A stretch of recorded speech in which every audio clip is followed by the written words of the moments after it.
Assalamualaikum warahmatullahi wabarakatuh. Salam sejahtera untuk kita semua. Yang terhormat Bapak Dosen Chandra Mardiansah, SPD, selaku dosen pengampu mata kuliah Bahasa Indonesia Universitas Muhammadiyah Jember. Yang saya hormati para tamu undangan serta peserta seminar pendidikan dengan tema perekonomian di Indonesia saat ini, Universitas Muhammadiyah Jember. Sebelumnya, saya ucapkan selamat datang kepada seluruh peserta seminar pendidikan dan saya sampaikan terima kasih atas partisipannya dalam acara ini. Alhamdulillah, puji syukur kita panjatkan kehadirat Allah Subhanahu wa Ta'ala, karena berkat rahmatnya kita masih bisa berkumpul untuk bersama-sama menimba ilmu dari narasumber yang luar biasa ini. Meski harus dilaksanakan secara online, semoga kita tetap sehat selalu dan dalam lindungannya. Sebagai pembawa acara, perkenankan saya untuk membacakan susunan acaranya, yaitu pembukaan, sambutan, acara inti, dan penutupan. Hadirin yang saya hormati, untuk acara yang pertama, yakni pembukaan, marilah kita buka acara ini dengan membaca basmalah bersama-sama. Bismillahirrahmanirrahim. Untuk acara yang kedua adalah sambutan, yang akan dibawakan oleh Saudara Galang Putra selaku Ketua Kelompok. Waktu dan tempat dipersilakan.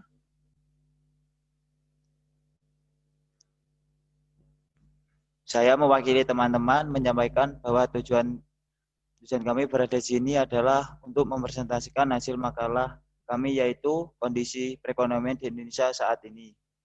Setelah kelompok kami mempresentasikan makalah tersebut, diharap teman-teman sekalian paham tentang krisis ekonomi di Indonesia disebabkan oleh pandemi sekarang ini. Demikian sambutan saya. Apabila ada perkataan yang kurang berkenan di hati Anda maupun kesalahan dalam mengucap nama dan gelar, saya ucapkan mohon maaf yang sebesar-besarnya. Sekian dari saya. Wassalamualaikum warahmatullahi wabarakatuh. Saya kembalikan kepada Mas Rifki. Ya, terima kasih kepada Saudara Galang Putra selaku Ketua Kelompok yang telah memberikan sambutan. Hadirin yang berbahagia, menuju acara berikutnya, yakni acara inti, yaitu menjelaskan tentang materi dari perekonomian di Indonesia saat ini. Kepada moderator dan pemateri yang bertugas, waktu dan tempat dipersilakan. Terima kasih Mas Rifki atas waktu dan tempatnya. Assalamualaikum warahmatullahi wabarakatuh. Yang terhormat Dosen Chandra Mardiansah, SPD selaku dosen pengampu mata kuliah Bahasa Indonesia, dan teman-teman mahasiswa yang berbahagia. Puji syukur marilah kita panjatkan kepada Allah Subhanahu wa Ta'ala atas rahmat berupa sehat sehingga kita bisa berkumpul di sini. Tak lupa juga sholawat serta salam semoga tetap tercurahkan kepada junjungan Nabi kita Nabi Muhammad SAW. Pada hari ini saya sebagai moderator yang akan memandu kegiatan diskusi mengenai kondisi perekonomian di Indonesia saat ini. Berikut rangkaian materi yang akan dijelaskan. Yang pertama, kondisi Indonesia sebagai negara mendapat bonus demografi di tengah ancaman krisis ekonomi akibat pandemi COVID-19. Yang kedua, upaya pemerintah dalam menangani krisis ekonomi saat pandemi COVID-19. Yang ketiga, upaya masyarakat menjadi bonus demografi di Indonesia dalam menanggapi krisis ekonomi akibat pandemi COVID-19. Susunan kegiatan diskusi yang akan kita lakukan diantaranya pembukaan, yang kedua penyajian materi dari pemateri, yang ketiga sesi tanya jawab, yang keempat penutup. Acara yang pertama adalah pembukaan. Mari kita mengucapkan basmalah. Bismillahirrahmanirrahim. Selanjutnya adalah penyajian materi. Kepada pemateri yang bertugas, waktu dan tempat saya persilahkan. Assalamualaikum warahmatullahi wabarakatuh. Perkenalkan, nama saya Priscilla Maharani. Di sini saya sebagai pemateri ingin menjelaskan tentang... Bentar, izin saya share screen. Ya.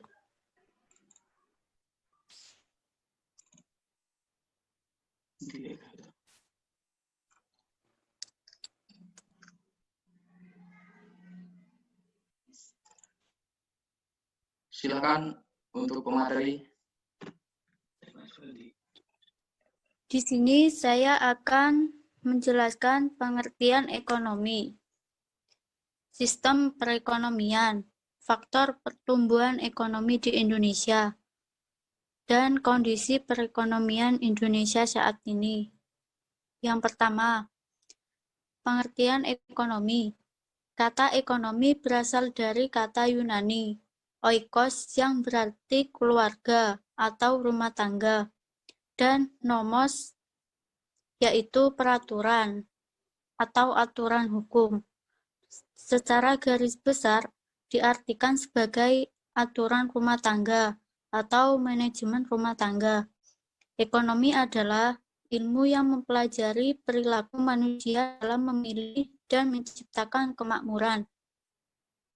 Inti masalah ekonomi adalah ketidakseimbangan antara kebutuhan manusia yang tidak terbatas dengan alat pemuas kebutuhan yang jumlahnya terbatas. Kedua, sistem perekonomian, yaitu sebagai perpaduan dari aturan-aturan atau cara-cara yang menjadi satu kesatuan dan digunakan untuk mencapai tujuan dalam perekonomian. Secara garis besar, kita mengenal 4 sistem ekonomi yang tumbuh dan berkembang sesuai dengan situasi, kondisi, serta ideologi negara yang bersangkutan. 4 sistem ekonomi tersebut adalah sistem perekonomian perencanaan terpusat, sistem ekonomi di mana pemerintah sepenuhnya menentukan corak kegiatan ekonomi yang akan dilakukan. Ada bentuk utama perekonomian terencana yaitu komunisme. Komunisme adalah sistem yang mengharuskan pemerintah memiliki dan menggunakan seluruh faktor produksi. Kedua, sistem ekonomi tradisional. Pada kehidupan masyarakat, tradisional berkembang suatu sistem ekonomi tradisional dengan bertujuan untuk memenuhi kebutuhan hidup mereka dengan bergantung pada sumber daya alam. Masyarakat juga memproduksi barang pemenuh kebutuhan yang diproduksi hanya untuk kebutuhan tiap-tiap rumah tangga. Dengan demikian, rumah tangga dapat bertindak sebagai konsumen produsen. Ketiga, sistem perekonomian pasar bebas. Perekonomian pasar bergantung pada kapitalisme dan liberalisme untuk menciptakan sebuah lingkungan di mana produsen dan konsumen bebas menjual dan membeli barang yang mereka inginkan. Pada hakikatnya, masyarakat diberi kebebasan sepenuhnya untuk menentukan kegiatan ekonominya sehingga pemerintah tidak ikut campur tangan dan tidak mempengaruhi kegiatan ekonomi yang dilakukan masyarakat. Sebagai akibatnya, barang yang diproduksi dan harga yang berlaku ditentukan oleh mekanisme penawaran permintaan. Yang keempat, perekonomian pasar campuran. Perekonomian pasar campuran adalah sistem ekonomi yang dikendalikan dan diawasi oleh pemerintah, tetapi masyarakat masih mempunyai kebebasan yang cukup luas untuk menentukan kegiatan-kegiatan ekonomi yang ingin mereka jalankan. Contohnya, campur tangan pemerintah. 1.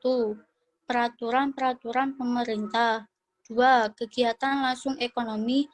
Banyak perusahaan yang dimiliki oleh pemerintah melakukan kebijakan fiskal dan moneter.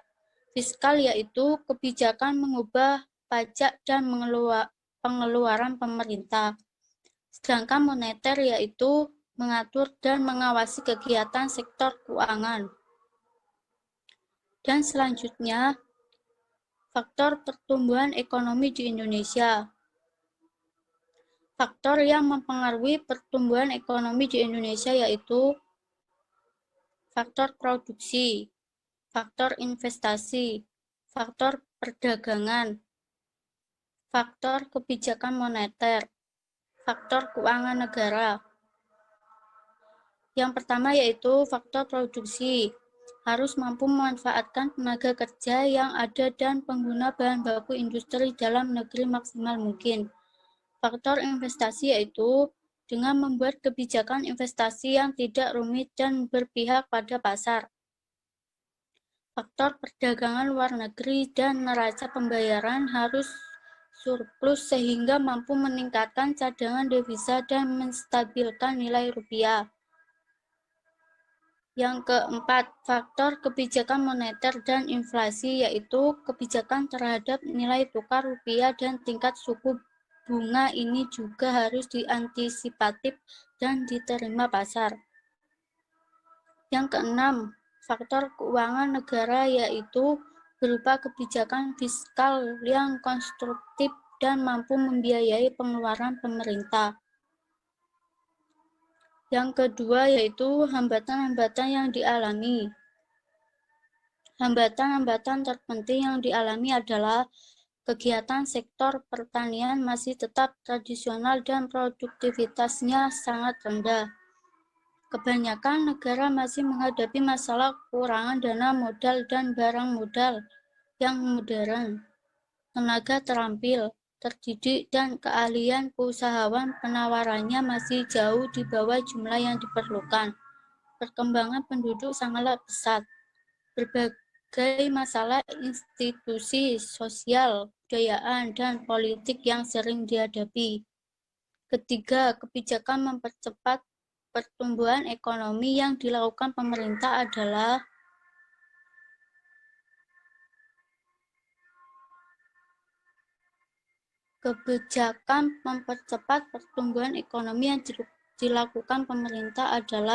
kebijakan diversifikasi kegiatan ekonomi. Langkah pernah yang perlu dilakukan adalah memodernkan kegiatan ekonomi yang ada. Sedangkan langkah penting yang harus dilakukan adalah mengembangkan kegiatan ekonomi yang baru yang dapat mempercepat informasi kegiatan ekonomi yang bersifat tradisional pada kegiatan ekonomi yang modern. Yang kedua, mengembangkan infrastruktur. Modernisasi pertumbuhan ekonomi memerlukan infrastruktur yang modern pula. Berbagai kegiatan ekonomi memerlukan infrastruktur yang berkembang, seperti jalan, jembatan, lapangan terbang, pelabuhan, kawasan perindustrian, irigasi, dan penyediaan air. Meningkatkan tabungan dan investasi mendapatkan masyarakat yang rendah menyebabkan tabungan masyarakat rendah, sedangkan pembangunan memerlukan tabungan yang besar untuk membiayai investasi yang dilakukan. Kekurangan investasi selalu dinyatakan sebagai salah satu sumber yang dapat menghambat pembangunan ekonomi. Oleh sebab itu, syarat penting yang perlu dilakukan untuk mempercepat pertumbuhan dan pembangunan ekonomi adalah meningkatkan tabungan masyarakat. Yang D. Kondisi perekonomian Indonesia saat ini. Menurut PDB, produksi domestik bruto saat ini menempati urutan ke-18 dari 20 negara yang mempunyai PDB terbesar di dunia, yaitu Indonesia. Hanya ada 5 negara Asia yang masuk ke dalam daftar yang dikeluarkan oleh Bank Dunia. Kelima negara Asia tersebut adalah Jepang, urutan kedua, Cina, urutan ketiga, India, urutan ke-11, Korea Selatan, urutan ke-15. Indonesia kini mempunyai PDB 700 miliar.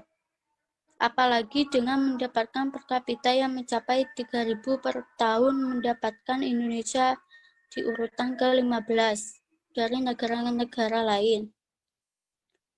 Yang kedua, pendapatan negara dapat dihitung dengan 3 pendekatan,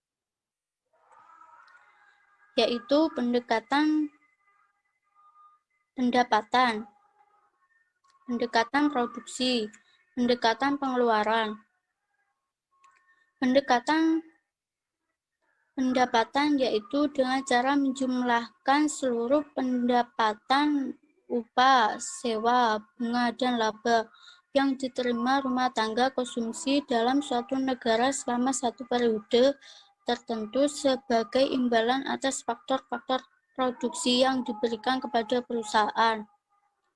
Pendekatan produksi yaitu dengan cara menjumlahkan nilai seluruh produksi yang dihasilkan suatu negara dari bidang industri, agraris, ekstraktif, jasa, dan niaga selama satu periode tertentu. Pendekatan pengeluaran yaitu dengan cara menghitung jumlah seluruh pengeluaran untuk membeli barang dan jasa yang diproduksi dalam suatu negara selama satu periode tertentu. Sekian presentasi yang saya paparkan. Saya kembalikan kepada moderator. Siap, makasih Mbak Priscilla atas presentasinya. Baiklah teman-teman, kita telah mendengarkan pemaparan materi dari penyaji materi yang sangat luar biasa. Selanjutnya adalah sesi tanya jawab dengan peraturan yang saya akan bacakan. Kesempatan tanya jawab kita laksanakan 2 sesi. Setiap sesi kami buka 2 pertanyaan. Waktu tanya jawab kami batasi selama 10 menit. Selama proses diskusi berlangsung, audien diharapkan tenang dan yang saya tunjukkan dapat berbicara. Untuk sesi tanya jawab pertama, saya persilakan bagi audien yang ingin bertanya, saya persilakan untuk memberikan pertanyaannya.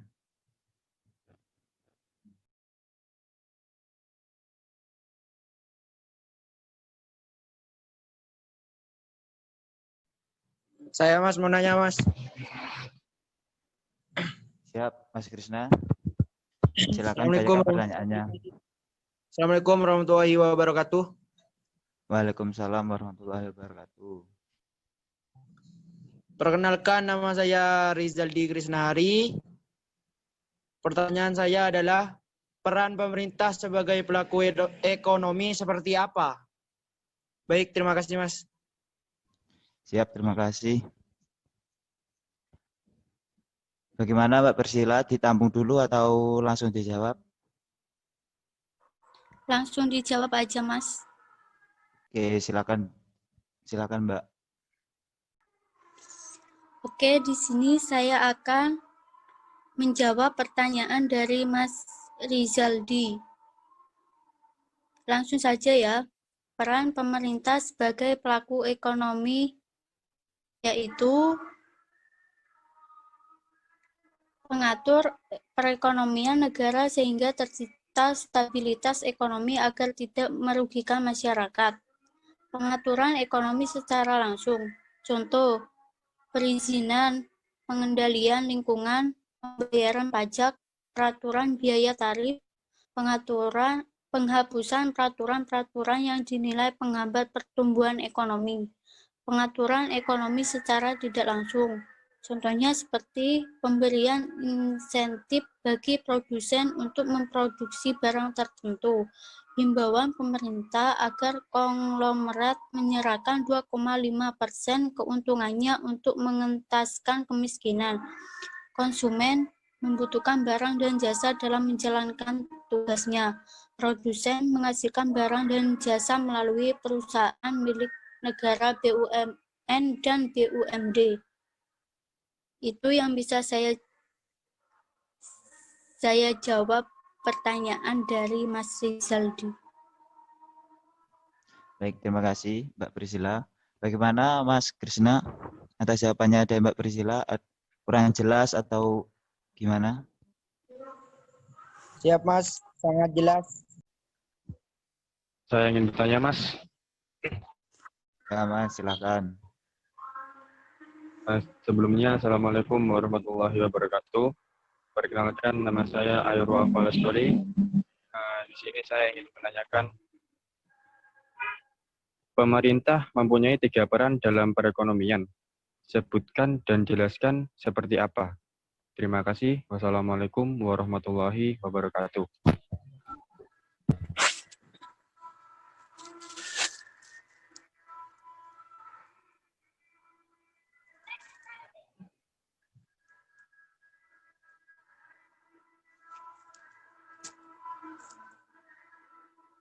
Baik, Mbak Priscilla, silakan untuk dijawab. Oke, saya akan menjawab pertanyaan dari Aufal.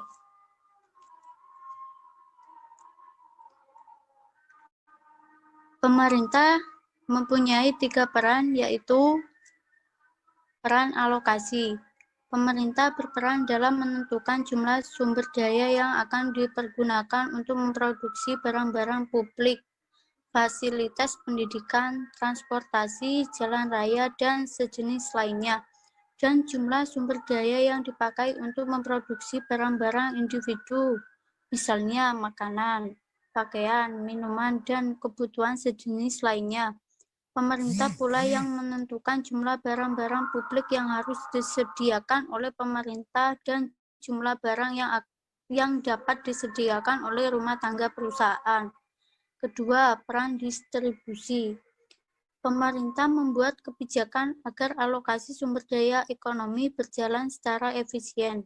Pemerintah harus pula membuat kebijakan agar kekayaan bisa didistribusikan dengan baik di masyarakat.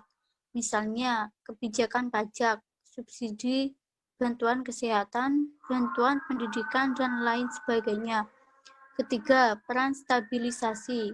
Pemerintah berperan menjaga perekonomian agar berjalan dengan baik, yaitu menjaga sesuatu konflik di sektor ekonomi tidak berkembang semakin luas, mengendalikan inflasi, menjaga keamanan, dan menegakkan kepastian hukum.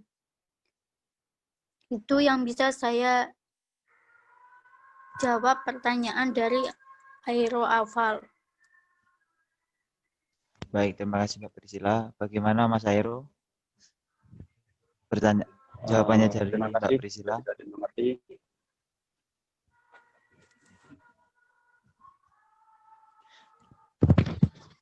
Ya baik Mas, terima kasih sudah bisa dimengerti. Ya, terima kasih Mas. Baiklah, terima kasih kepada audien yang sudah berpartisipasi dalam rangkaian diskusi ini, dan rangkaian diskusi ini sudah selesai. Saya sebagai moderator, saya bacakan kesimpulannya dari diskusi ini. Dengan demikian, sebagai sebuah negara yang mendapatkan bonus demografi, saat ini negara Indonesia harus mampu memanfaatkan posisi tersebut, walaupun saat ini Indonesia sedang berada di tengah ancaman krisis ekonomi akibat wabah virus corona di mana-mana saat ini. Dengan ini, pertumbuhan ekonomi Indonesia sedang mengalami perlambatan. Demikian diskusi ini, marilah kita mengucapkan alhamdulillahirabbil alamin. Saya sebagai moderator mohon maaf atas kesalahan saya. Wassalamualaikum warahmatullahi wabarakatuh.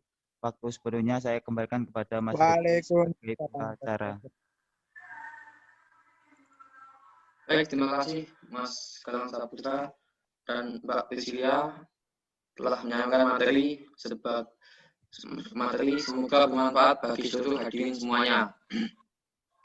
Sebelum penghujung acara, saya selaku pembawa acara mengucapkan terima kasih dan mohon maaf sebesar-besarnya jika sekiranya ada ulah kata yang kurang berkenan di hati para hadirin dan dalam kelangsungan acara terdapat kekurangan yang sengaja maupun tidak sengaja.